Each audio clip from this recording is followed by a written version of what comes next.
Salut à tous et bienvenue sur notre chaîne. L'Inter, au sommet du football italien et mondial, continue de marquer les esprits. Que ce soit à travers les anecdotes mémorables de ses anciennes gloires, comme Francesco Toldo face à Zlatan Ibrahimovic ou José Mourinho redonnant vie à la carrière de Wesley Sneijder, ou encore grâce à ses jeunes talents comme Jan Bisek prêt à conquérir la scène internationale, le club nerazzurro reste au cœur de l'actualité. Sa domination actuelle s'est confirmée lors du Gran Gala del Calcio 2024, où l'Inter a réalisé un véritable grand chelem en raflant toutes les récompenses majeures. Une preuve supplémentaire de l'unité et de la puissance d'un club qui ne cesse d'écrire l'histoire. Lorsque Francesco Toldo traumatise Zlatan Ibrahimovic.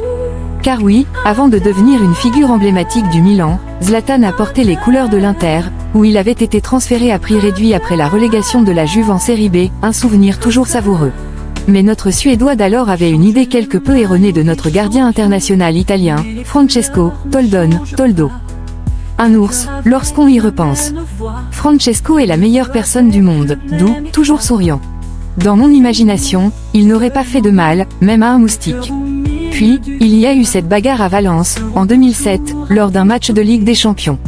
Toldo essayait de séparer Burdisso des Espagnols, mais alors qu'il retenait son coéquipier, ce bien aimable Navarro est arrivé et lui a donné un coup de poing sur le nez, le lui cassant au passage, et il s'est retrouvé au sol. J'ai la chair de poule en y repensant. Francesco, en colère et plein de culpabilité, a foncé vers le vestiaire espagnol. 15 personnes se tenaient devant lui. Je me suis dit que le premier Espagnol qu'il croiserait serait renvoyé à coups de poing. Mais au lieu de cela, il les a tous surpassés, comme s'il n'y avait personne pour l'arrêter, pas même les gardes de sécurité. Toldo s'est précipité dans les vestiaires de Valence à la recherche de ce lapin, qui s'était enfermé dans les cabines de douche. Navarro était terrifié. Avec quelqu'un comme Francesco, mieux vaut savoir se montrer prudent. Après avoir revisité l'un des moments les plus marquants de la carrière de Francesco Toldo face à Zlatan Ibrahimovic, place à l'avenir avec Jan Bisek. Le jeune défenseur, pépite en pleine ascension, nous dévoile ses ambitions sur la scène internationale et son lien privilégié avec l'Allemagne, où Julian Nagelsmann joue un rôle clé. Bisek, l'Allemagne est ma priorité, quand Nagelsmann m'a appelé. Interviewé par Sportbild, le jeune champion d'Italie, Jan Bisek, affiche clairement son ambition, enfiler un jour le maillot de la Mannschaft.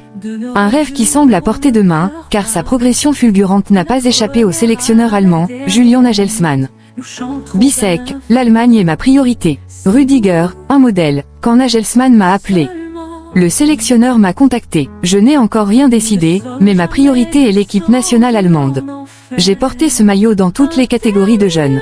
J'en ai aussi discuté avec l'entraîneur de l'équipe nationale. Je trouve cela incroyable que le sélectionneur ait pris le temps de m'appeler personnellement, malgré toutes ses responsabilités. Je l'apprécie énormément, c'est un immense signe de respect. Quand j'ai entendu « Salut, ici Julian Nagelsmann » au téléphone, c'était une émotion indescriptible. Je me suis dit « Incroyable, le sélectionneur national connaît mon nom ». Son modèle, Antonio Rüdiger. Avec lui, les adversaires se disent avant le coup d'envoi « Oh non, je ne veux pas l'affronter aujourd'hui ». C'est exactement l'effet que je veux provoquer chez mes adversaires. Défendre aux côtés d'Antonio Rüdiger en équipe nationale serait pour moi un rêve absolu. Après avoir exploré les ambitions internationales de Jan Bisek et son attachement à l'Allemagne sous la houlette de Julian Nagelsmann, revenons à une autre histoire marquante du football. Cette fois, direction les coulisses du Real Madrid, où l'intervention décisive de José Mourinho a changé la trajectoire d'un Wesley Sneijder en difficulté. Lorsque José Mourinho sauve un Wesley Sneijder en perdition au Real. En 2020, Wesley Sneijder publiait son autobiographie, revenant sur les hauts et les bas d'une carrière brillante, mais parfois chaotique. L'ancien milieu de terrain y partage des souvenirs marquants, dont sa descente aux enfers au Real Madrid et son incroyable renaissance sous la houlette de José Mourinho. Voici un condensé de ces révélations, qui nous rappelle pourquoi Sneijder aurait dû décrocher le Ballon d'Or 2010. Les regrets du Real Madrid. Dans son autobiographie, Sneijder évoque son passage difficile au Real Madrid, un club où il a connu succès et déboires. J'étais jeune et j'appréciais le succès et l'attention. Mais quelque chose a mal tourné là-bas. Pas de drogue, mais de l'alcool et une vie de rock'n'roll. J'avais pris goût à cette vie de star. Jouer au Real Madrid, c'est être adulé, tout ce que vous faites est enveloppé d'amour. Je dépensais des milliers d'euros en rue, payant des choses pour les gens. Je ne me privais de rien. Mais même si je jouais bien, j'aurais pu faire bien mieux. Sneijder décrit une vie extrasportive effrénée. Je me mentais à moi-même, pensant que tout allait bien. La bouteille de vodka était devenue ma meilleure amie. Physiquement, je me détruisais. Je courais moins, et je masquais mes lacunes par ma technique. Mais cela ne pouvait pas durer. Mon attitude n'était pas digne du Real Madrid. La rupture avec le club est brutale. Le pire moment de ma carrière a été mon départ du Real. Mon casier avait été vidé, mes affaires mises de côté. Le président m'a à peine accordé du temps et m'a simplement dit que je ne faisais plus partie de leur plan. Je me suis senti humilié. Avant de partir, j'ai dit, partout où j'irai, je jouerai pour gagner. L'appel de José Mourinho. 2 jours après son départ du Real, José Mourinho contacte Sneijder. Je pense qu'il a obtenu mon numéro par Kivu, car nous ne nous connaissions pas. Il m'a dit, Wesley, je sais que ta situation est difficile.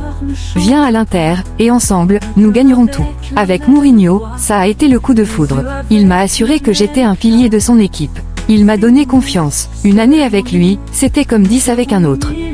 L'Inter devient alors le théâtre de la renaissance de Sneijder, qui s'achève par un triplé historique en 2010, Serie A, Coppa Italia et Ligue des Champions. Le plus beau moment de ma carrière. Gagner la Ligue des Champions au Bernabéu et poser le trophée devant mon ancien casier. J'ai dit, je tiens toujours mes promesses. La gestion unique de Mourinho. Sneijder évoque la méthode Mourinho, basée sur la confiance et une liberté calculée. Mourinho a créé ses propres règles, et les joueurs les adoraient. Il nous donnait plus de liberté que ce à quoi nous étions habitués, mais exigeait que nous soyons irréprochables sur le terrain. Nous pouvions boire un verre de vin, fumer. Il savait tout, mais nous faisait confiance. Mourinho n'était pas tendre avec ceux qui le défiaient. Mario Balotelli, par exemple, pensait tout savoir. Une fois, il est venu dans ma chambre, furieux de ne pas jouer. Mourinho nous a dit que Mario devait s'excuser auprès de toute l'équipe pour revenir. C'est ce qu'il a fait, mais lors de la finale de la Ligue des Champions, Mourinho a fait échauffer Balotelli pendant 45 minutes. Avant de faire entrer Materazzi à sa place. L'Inter, un cauchemar pour ses adversaires. Sneijder se souvient également des affrontements épiques contre le Barça et d'un certain Sergio Busquets.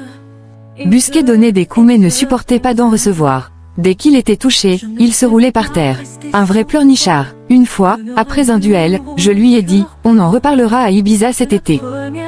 Lors de la demi-finale retour au Camp Nou, après une victoire 3-1 à l'aller, Busquets feint une blessure après un contact avec Mota. Il a regardé à travers ses doigts pour voir si Mota prenait un carton rouge, puis s'est relevé sans problème. Un bébé pleurnichard. Une relation spéciale. Sneijder conclut en évoquant l'ambiance familiale à l'Inter sous Mourinho. Mourinho n'était pas seulement un entraîneur exceptionnel, c'était un homme qui comprenait nos vies. Quand ma fille était malade à Amsterdam, il m'a dit, pars immédiatement, mais reviens vendredi. Samedi, tu joueras pour moi comme jamais. Il avait raison. Mourinho et moi, nous ne faisions qu'un. Après avoir découvert comment José Mourinho a relancé la carrière de Wesley Sneijder, plongeons dans une célébration plus récente de l'héritage de l'Inter. Lors du prestigieux Gran Gala del Calcio 2024, le club milanais a une fois de plus démontré sa grandeur en raflant tous les honneurs, marquant ainsi une saison mémorable pour les Nerazzurri. Grand chelem pour l'Inter au Gran Gala del Calcio 2024. L'Inter a brillé lors du Gran Gala del Calcio 2024, la prestigieuse cérémonie annuelle organisée par l'Associazione Italiana Calciatori, AIC, célébrant les meilleurs de la saison 2023-2024. La soirée s'est tenue au Super Studio Maxi de Milan le 2 décembre 2024, réunissant l'élite du football italien. Les Nerazzurri ont été les grands protagonistes, remportant les titres de club, entraîneur, joueur et but de l'année, avec 7 joueurs inclus dans le top 11 de la saison. Une soirée triomphale pour l'Inter. L'Inter a été sacré club de l'année, grâce à une saison 2023-2024 couronnée par un 20e Scudetto et une victoire en Supercoupe. Le président Giuseppe Marotta, accompagné du vice-président Javier Zanetti et du directeur sportif Piero Osilio, a reçu le trophée. Giuseppe Marotta. C'est une immense satisfaction de représenter un club comme l'Inter. Nous avons placé la barre très haut, et cette saison, nous visons encore plus grand. Ce prix est dédié aux joueurs, au staff et à tous ceux qui œuvrent pour le club chaque jour. Javier Zanetti. Le succès de l'an dernier repose sur une incroyable unité, joueurs, staff, supporters. Tout le monde a joué son rôle, sur et hors du terrain. Cette cohésion a été la clé de notre réussite. Piero Osilio. Nous avons une équipe compétitive et un entraîneur exceptionnel. Chaque membre du groupe est conscient des défis à relever et prêt à atteindre nos objectifs. Simone Inzaghi, entraîneur de l'année, le technicien a été récompensé pour son rôle dans le succès de l'Inter. Je dédie ce prix à mes joueurs, au club, au staff et aux supporters. Tout le monde contribue à nos résultats. Malgré les défis, nous avançons ensemble pour atteindre nos objectifs. Lautaro Martinez, joueur de l'année. Auteur d'une saison remarquable, Lautaro Martinez a été sacré footballeur de l'année, en plus de figurer dans l'équipe type. Ce trophée appartient à mes coéquipiers, au staff, au club et à nos supporters. Je dédie également cette récompense à ma famille et à ma grand-mère, qui traversent des moments difficiles. Marcus Thuram, but de l'année. Le Français a remporté le prix du plus beau but pour son missile lors du derby della Madonnina. Mon premier derby, mon premier but, c'était un moment spécial. Jouer avec Lautaro Martinez est un privilège, il rend tout facile sur le terrain. Cette Nerazzurri dans le top 11. L'Inter a placé 7 joueurs dans l'équipe type de la saison. Yann Sommet. C'est un honneur de succéder à un grand gardien comme Onana et de maintenir un haut niveau pour aider l'équipe. Alessandro Bastoni. Je suis fier d'avoir évolué ces dernières années pour devenir la meilleure version de moi-même. Federico Di Marco. Gagner le Scudetto avec l'Inter, mon club de cœur, a été un rêve. L'Inter est une famille. Hakan Çalhanoğlu. Jouer avec des coéquipiers talentueux comme Barella et Fratesi me permet de continuer à grandir. Nicolo Barella.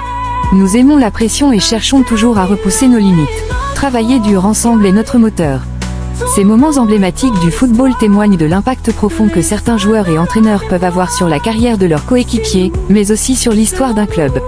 Que ce soit à travers une rivalité marquante comme celle entre Francesco Toldo et Zlatan Ibrahimovic, la détermination de Bissek à suivre son propre chemin avec l'Allemagne, ou encore la renaissance de Wesley Sneijder grâce à José Mourinho, ces histoires sont le reflet de parcours uniques. Aujourd'hui, l'Inter continue d'écrire sa propre légende, avec un grand chelem au Gran Gala del Calcio 2024 qui témoigne du succès d'une équipe unie et résolue.